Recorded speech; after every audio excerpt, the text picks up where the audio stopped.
My Most Heartwarming Deal by Chuck Daddy Cohout. I figure since my first deal and or deal stories were such a smash hit, I'd ask you guys what you wanted to hear, and a couple of you lovely young ladies wanted to hear about my most heartwarming story or transaction, so here it goes. Sit yourself down, grab a drink, take a bong hit, whatever it takes to chill out, because this one's going to warm you through and through. So let me set the stage. It's 2006, and I am doing a tremendous amount of marketing.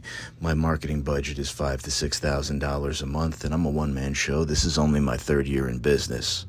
On top of postcards to every pre-foreclosure that's 3 to 6 months behind on payments in Bergen, Hudson, Essex, and Passaic County in North Jersey, I also have an ad in the paper running 24/7 in the Bergen Record, the Herald News, the Jersey City Journal, the Star Ledger, and every other local paper and penny saver you can imagine. This is an example of that ad. And I've got wrapped cars and a really aggressive follow-up system where everybody gets a text, a phone call, and a letter once they've reached out to me once. Those phone calls are pushed through my virtual receptionist, which is Pat Live, the same company I've been using for the last 19 years. Matter of fact, let me throw their number on the screen, drop my name for a discount. And you can call the number on the ad on the screen if you want to hear my virtual receptionist. Anyway, about 3:30 in the afternoon, I get a call from the newspaper on my Pat Live system, and I become aware of this because I get a notification on my Trio 650. That's basically like the Palm Pilot version of a BlackBerry because the iPhone still hasn't been invented for at least another year. Looks like the virtual receptionist has followed my script to a T yet again, and it looks like the house will appraise for $750,000. They only owe $550, and they're only asking $550. So naturally, I'm in total disbelief of the situation because this is the first time I've seen somebody walking away from $200,000. But skeptical as I am, I still call them back and make an appointment to go see the house at 4:30 p.m. that very day. I arrived at the house. I'm a little shocked by the pink stucco and the fact that it has a 2-car garage and it seems to be on a lot and a half in a town known as Nutley, New Jersey.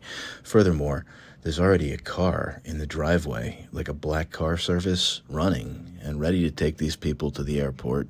So, nevertheless, I grab my paperwork and I walk to the front door and I knock. And to my amazement, guess who answers it? No, it's not Vladimir Putin or Nikolai Volkov, but it is a Russian-looking gentleman with a heavy accent. He shakes my hand, grabs me by the forearm, and pulls me into the house and says, "Leaving for Uzbekistan. Car is here. Leave for airport shortly. Come to kitchen. Sign paperwork. Sell house now." As if I wasn't skeptical enough before, now I'm in total fucking disbelief of the entire situation because this guy's about to get in a car that's running and drive away from $200,000 in equity. Yeah, I'm just not buying it. Furthermore, I didn't even get to look around the house and see how many beds or baths it was. I didn't get to do my patented home inspection that looks like fucking Saturday Night Fever. It's got 1, 2, 3, 4 walls. It's got a floor. It's got a roof. I'll take it.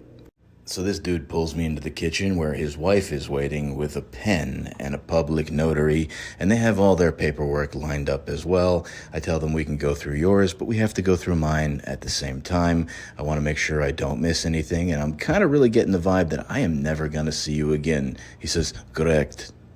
We go through and sign off on all the paperwork, doing what's known as a tabletop closing, where I did buy the property subject to his existing debt.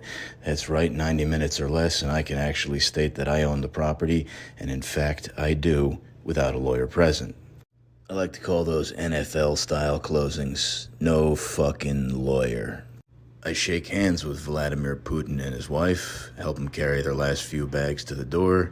He folds his hands in front of him, bows, says "Dos vidanya," gives me a hug, gets in the car, and I never hear from him again. Now I'm alone in this monster of a house that I haven't even done a final walkthrough in yet, and I just became aware of the fact that it has 5 bathrooms, 5 bedrooms, an indoor hot tub, an outdoor hot tub, a steam shower, a massive kitchen. I mean, this thing is just a party waiting to happen. Not really sure what the hell I'm going to do with it or how I'm going to sell it at this point, but I'm always open to ideas. And then one day, I was on the phone with one of my lawyers who had a friend that had orchestrated some sort of march for Sudani freedom, where they had gotten involved with a modern-day underground railroad, breaking people out of slavery in the country of Sudan, flying them to the United States, organizing them so that they could march on Washington and raise awareness for the plight of their people.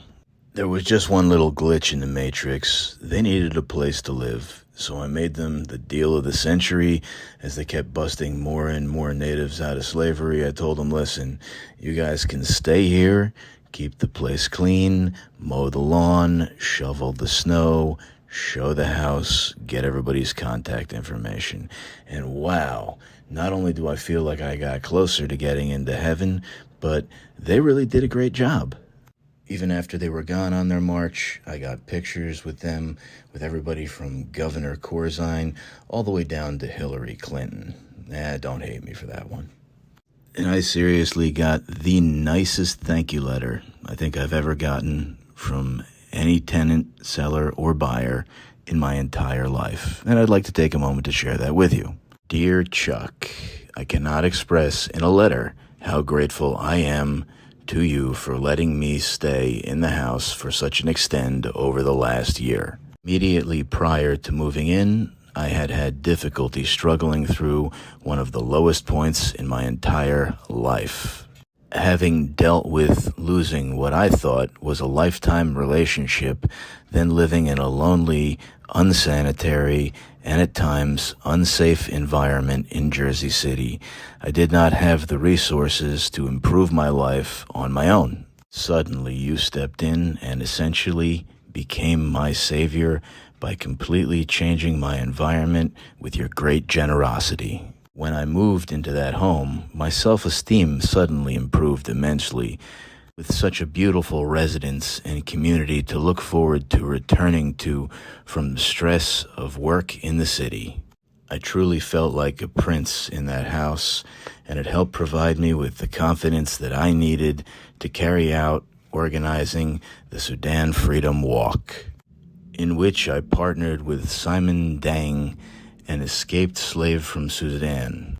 We marched with others from New York to Washington, D.C., to shed light on the continued slavery and genocide in Sudan. Eventually, Nancy Pelosi, who is now scheduled to become the Speaker of the House of Representatives, Senator Hillary Clinton and Sam Brownback joined us on the walk and spoke of the urgency for increased American involvement.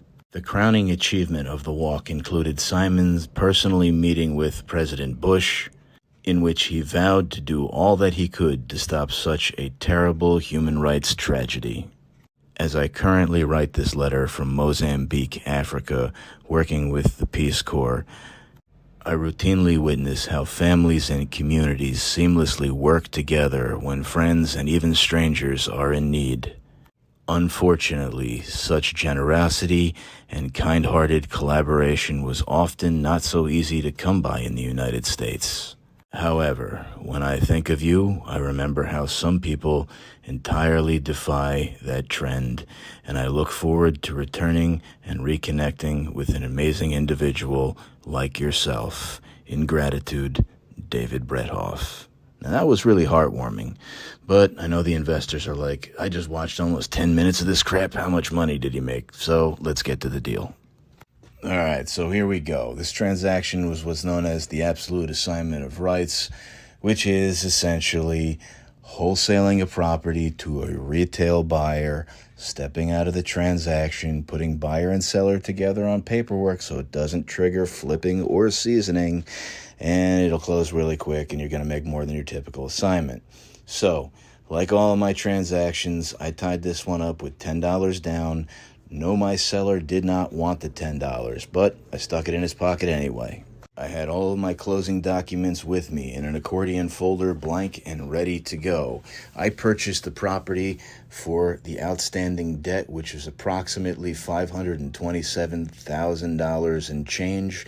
We got that off one of the more recent mortgage statements. We put it on line G of my purchase and sales agreement, which is existing mortgage balance encumbering the property to be taken subject to. Now, in this particular situation, we did not ever record the deed. However, it was very important that I have it because at many times during this transaction, I had to be the owner and I had to be able to back it up. We told you all about how I sold it and how I sold it creatively, and I hope that was heartwarming as hell. I got one more little twist for this as we go, but I did sell it for $722, and my gross profit was $225,000. After I gave everybody the seller's concession and did a rate buy down, that brought us all the way down to $179,000. I know my math might be a little off, but the check definitely is not. And in addition, I did use a document that not many people are ever going to teach you. That's known as an escrow letter. And what that does is that actually takes the excess money that the bank is holding or the mortgage company for the seller for taxes and insurance. And rather than paying the quarterly taxes and the insurance, they just send that check to you. Hey, it's a couple extra bucks. Why not? Couple other interesting little caveats to this deal. I did have 4 signs in front of it that said for sale by owner, rent to own, and work for equity. I might have even had one down the street that said open house. And a matter of fact, I did get a fine from the town of Nutley for $500 for having too many signs. You know what we call that? The cost of doing business. Who the fuck cares? I sold the house. I also managed to buy another house selling this house because the buyer of this house lived outside of Atlantic City in Brigantine, and they wanted a place up in North Jersey as well. So I sold them this one the day before the closing. Their lender had asked for updated bank statements. They had just had their niece at their house, and they put them in their attic. They were a little older. They couldn't get them out. So I had to drive an hour and a half one way to climb into this person's attic, get their bank statements, and get their tax returns over to their lender. I'm speeding to Staples to get to a fax machine in my Dealmobile, and I get pulled over by a state trooper. He goes and he taps on the window of my car. When I pull over on the Garden State Parkway, I'm driving the car you see in this picture right here, and he says, "Son, step out of the car." And I'm about to hand him my license, registration, and insurance card, and he says, "Step out of the car." So I did. He says, "Come with me." And he walks down a grassy knoll over towards the woods and sits on a tree stump. And he says, "Now we're off camera.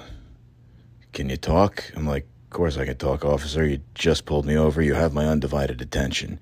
He says, "Listen, I'm going through a divorce and I need to sell my house." I'm like, "Officer, it's 4:45. I need to get to this Staples by 5 o'clock to fax this out so I can close this real estate transaction tomorrow. Maybe if you could help me get there a little bit quicker, we could talk in the parking lot afterwards." And he was nice enough to turn on the lights and sirens and give me a police escort, and I did buy his house later that day. We call this marketing. The following day, I woke up at the crack of noon, and I made my way to the closing table where I would become the biggest failure I had been that year. See, I had told my future ex-wife, my current fiance at the time, that I was going to make $200,000 in this transaction, and, well, what can I say? Sometimes you can't back up all the shit you talk. I am a massive failure. But I did take that money and I decided to do something nice for myself for once. I moved out to Hawaii for a month and I stayed with one of my friends from college. Over the course of the next month, I helped him get his shit together after a relationship went south and move himself back to Jersey. But we partied our asses off while we were out there as well. However, we did make a conscious decision to party a little bit less and take it a little bit easier after I had lost my first rental car in the ocean on the north shore of Hawaii on Kahini Point. Fortunately, in my late 20s, I had an Amex Platinum card and I was able to charge it off, get a black card the following year, and have them deliver me a new car rather than take me home because Uber hadn't been invented yet.